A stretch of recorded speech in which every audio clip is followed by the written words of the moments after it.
ये है दिल्ली दर्पण। नमस्कार, आप देख रहे हैं दिल्ली दर्पण टीवी। आपके साथ मैं हूं हिना मेहता। क्या इस बार के अशोक विहार अग्रवाल वेलफेयर सोसाइटी चुनाव में सचमुच समाज में गुस्सा है? चुनाव के प्रचार के आखिरी दिन जब चुनाव लड़ रहे दोनों पैनल ने जनसभा की तो संकेत कुछ ऐसे ही नजर आए। खासकर पवन अग्रवाल ग्रुप के सद्भावना टीम की सभा में मौजूदा प्रधान अनिल गुप्ता घी वाले के खिलाफ समाज में गुस्से के साथ बदलाव का नारा ही नहीं गूंजा, बल्कि सोसाइटी के विकास के संकल्प को लेकर भी आक्रोश नजर आया। देखिए रिपोर्ट।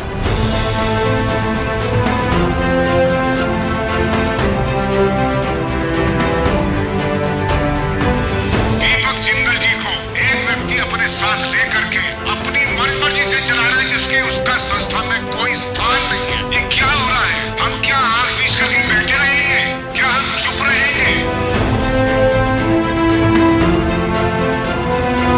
सद्भावना ग्रुप के पवन कुमार अग्रवाल जी को भारी बहुमत से जिताएं और समाज में एक बदलाव के लिए वोट करें। एज पर रूल्स तो उनको तीसरी बार नहीं लड़ना चाहिए था, पर जब इंसान के अंदर वो आ जाता है कि अहंकार आ जाता है कि भाई मुझे आगे बढ़ना है, मेरे को कोई हरा ही नहीं सकता, तो वो उनके दिमाग में आ चुका है, जो लोगों को बिल्कुल पसंद नहीं है।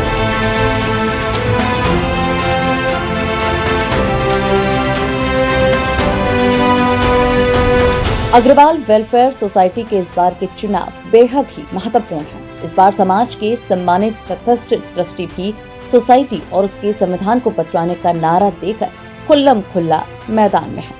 चुनाव प्रचार के आखिरी दिन जितनी बड़ी संख्या और बदलाव की हुंकार के साथ सद्भावना टीम की सभा में पहुंची तो टीम का हौसला बुलंद हो गया। जिस किसी ने मंच पर माइक संभाला तो उनकी वाणी में दर्द के साथ गुस्सा भी साफ झलक रहा था।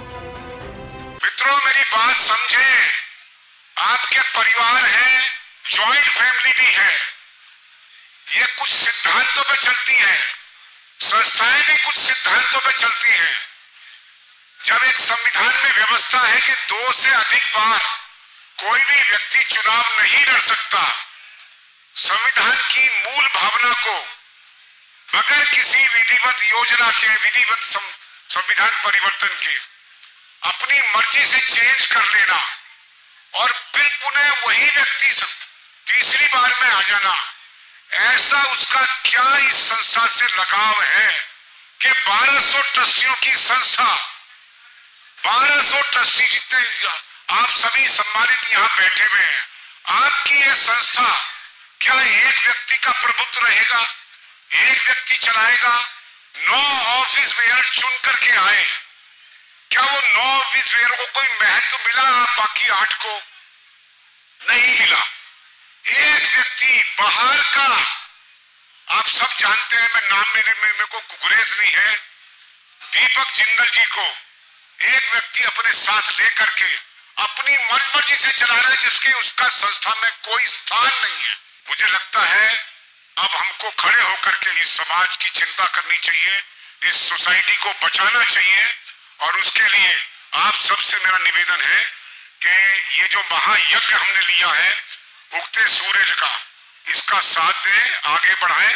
अग्रवाल सोसाइटी ही नहीं बल्कि समस्त अग्रवाल समाज में ये बात जंगल में आग की तरह फैल गई कि अनिल गुप्ता और उनके कुछ खास लोग सोसाइटी पर हमेशा के लिए कब्जा करने की मंशा से काम कर रहे हैं। 5 सालों तक इनसे हॉस्पिटल नहीं चला और उन्हें 3 साल और चाहिए।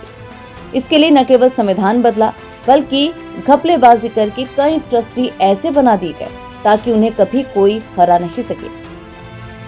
ट्रस्टियों सोसाइटी की एजीएम में हुए सदस्यों के अपमान का दंश अभी तक दर्द दे रहा है। मैंने पता नहीं कितनी एजीएम अटेंड किए, लेकिन ऐसी एजीएम जो हमारी सोसाइटी में हुई, जो कि 10 मिनट में खत्म हो गई। अगर कोई भी शख्स यहाँ ये कह दे कि कोई भी एजीएम 2 घंटे से पहले खत्म होती हो, तो मुझे हाथ खड़ा करके बता दे कि जी वो एजीएम ठीक थी या नहीं थी। ये मेन शिकायत है आम पब्लिक की, और ये शिकायत अगर उनके ग्रुप में भी कोई है, ये शिकायत उनको भी है, लेकिन वो अपने जमीर को दबा रहे हैं। जमीर को ध्यान में रखते हुए अपनी बात को आगे आके कहना चाहिए और बताना चाहिए कि भाई हमें क्या शिकायत है। मैं सिर्फ यही कहूँगा, आप लोग आने वाली 2 तारीख को सभी मिलकर इस बार सूरज पे मोहर लगाएं और इनको कामयाब बनाएं, जिससे कि जो है संस्था पर एकाधिकार का घमंड तोड़े। सभा में प्रधान पवन अग्रवाल ने भी अपनी टीम से सभी का परिचय करते हुए समाज के सामने अपना विजन और संकल्प दोहराया। सद्भावना टीम के पीछे जो समाज के स्तंभ खुलकर खड़े हैं, उसने इस चुनाव को रोचक तो बना दिया, लेकिन साथ ही ये सवाल भी खड़ा कर दिया है कि आने वाले समय में सोसाइटी किस तरह से चलेगी और समाज के सामने संविधान, मनमानी जैसे कोई भी मुद्दे मायने भी रखेगा या नहीं। कैमरा पर्सन लकी और पूजा नागर, दिल्ली दर्पण टीवी। लेटेस्ट खबरों के लिए सब्सक्राइब करें हमारा यूट्यूब चैनल या फिर लॉग ऑन करें www.delhidarpantv.com। खबरों की कवरेज और विज्ञापनों के लिए संपर्क करें